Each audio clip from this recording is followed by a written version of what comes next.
Welcome to Late Start Piano. My name is Josh LaFleur, and today we're going to be going over a very simple improvisation exercise that any piano player can do.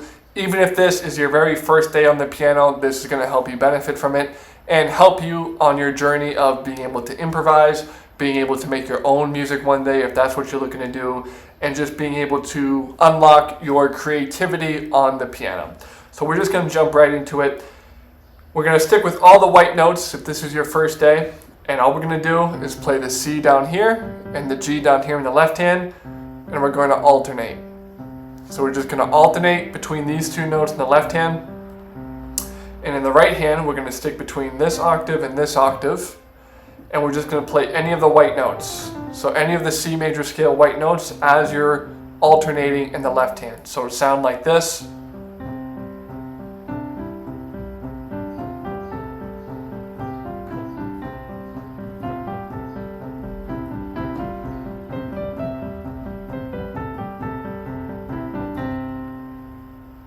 Something like that. That was just completely improvised.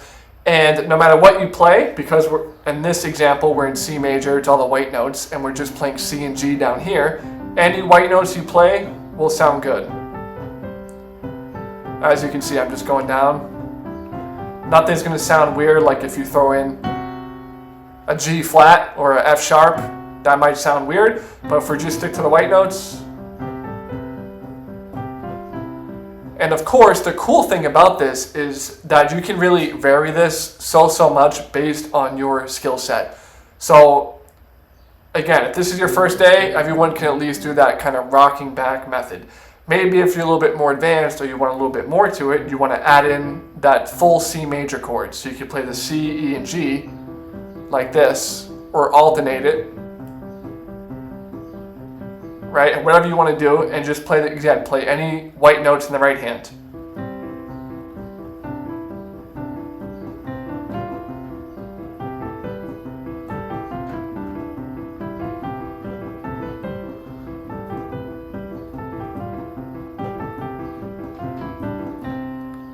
Same idea, except we're adding in that extra note. That can also work on your hand coordination, right? Because your left hand's doing one thing, and your right hand might be kind of moving up and down a little bit.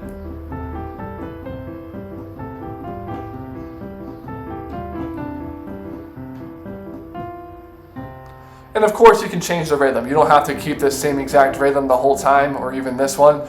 You can maybe hold down a C a little bit, then the G.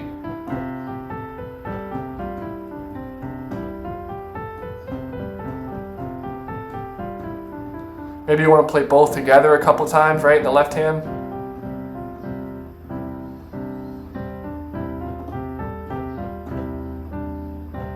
Something like that, whatever you want to do. The point of this exercise is not to think too much, so don't be thinking about, oh, I hit a wrong note and I pressed these two notes together one time. Not a big deal.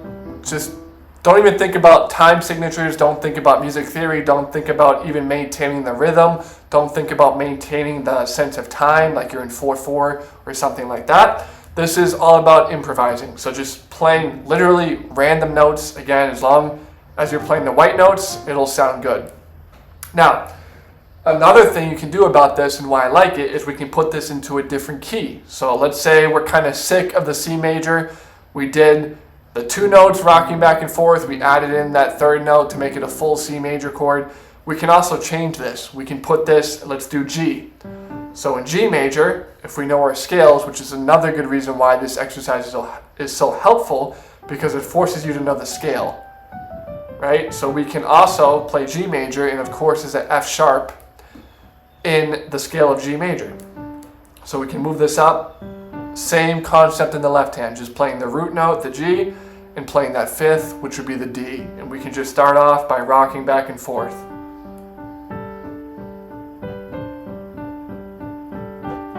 Notice that F sharp now is going in there. Adds a little bit of tension, right? Because it's the seventh. But it still sounds pretty good.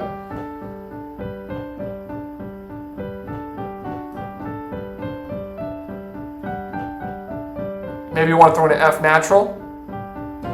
That's okay too.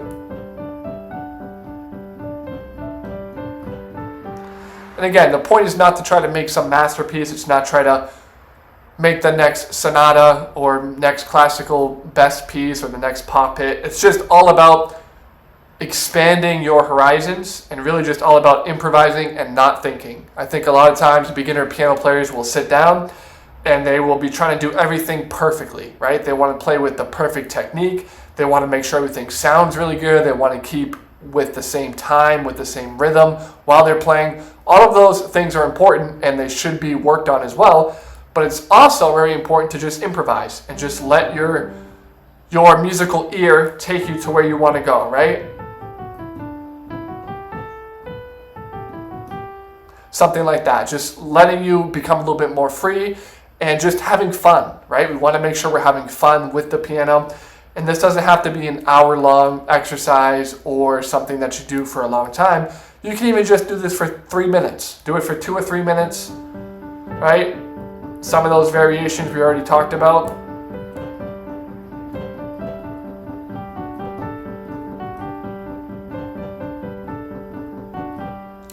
And again, that was G. Maybe we want to take it into, let's say, B flat. B flat might be kind of weird because now we have black notes involved, but you can always try it.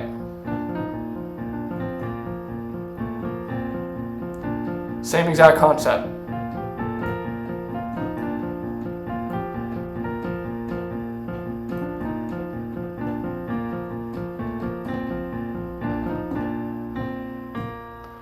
Something like that, right? Whatever you want to do. And again, you can always add in that middle note, so now you have the 3 notes.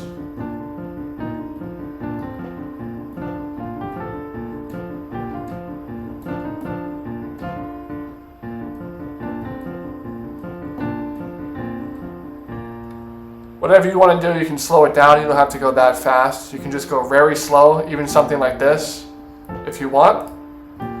This is your time.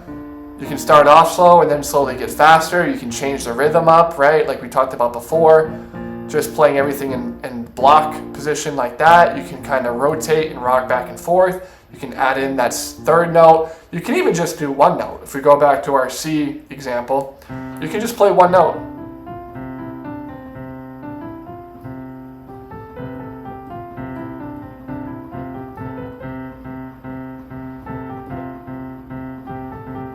That doesn't sound as good, so I would try to do it with the rocking back and forth just to give it a little bit more motion and make it sound a little bit better. But it's totally up to you. If you don't feel comfortable with the rocking motion, you can always just do 1 note at a time. But again, the point of this exercise, it has a lot of benefits to it. First of all, it works on your ear.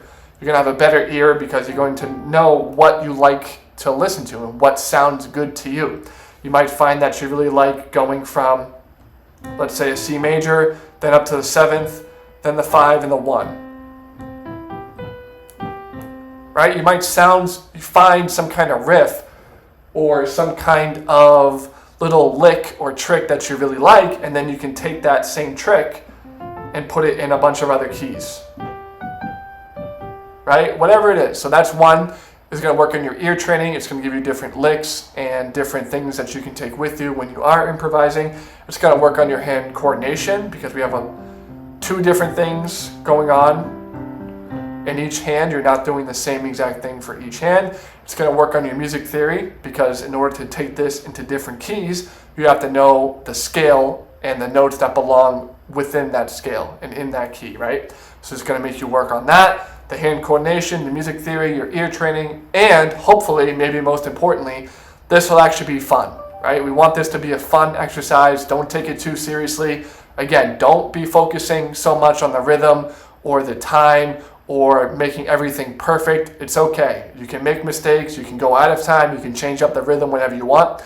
This should be a completely freeing exercise where you feel like you can do no wrong because you can't. Because when you improvise, you really can't do any wrong. Even if you play a wrong note, you play like this, something like this, you can just fix it. Fix it easily. Right? Slide off, play something else, or you can always run with it. And maybe you like that tension and you kind of build off of it.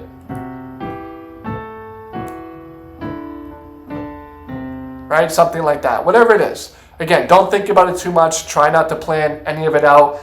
You can go through the different keys. You can just do the one note. You can do that rocking method. You can add in the third note, and then your right hand will just play the melody. Of course, you can switch it up. You can have the right hand doing the bass, and then the left hand doing the melody. It's a little bit more unconventional that way, especially if you're new. So I would suggest at first just keeping the left hand doing the bass movement and the right hand doing the melody. So very simple. Let me know how you like the exercise. Let me know if you have any questions. In addition, I also have a completely free PDF. The link to that is down below. It has 34 essential tips that brand new beginner piano players should know to make sure that they learn piano in the best, most efficient way possible. I am also offering lessons via Zoom. To get started with those, send me an email. Again, link is down below. My name is Josh LaFleur with Late Star Piano, and have a good day.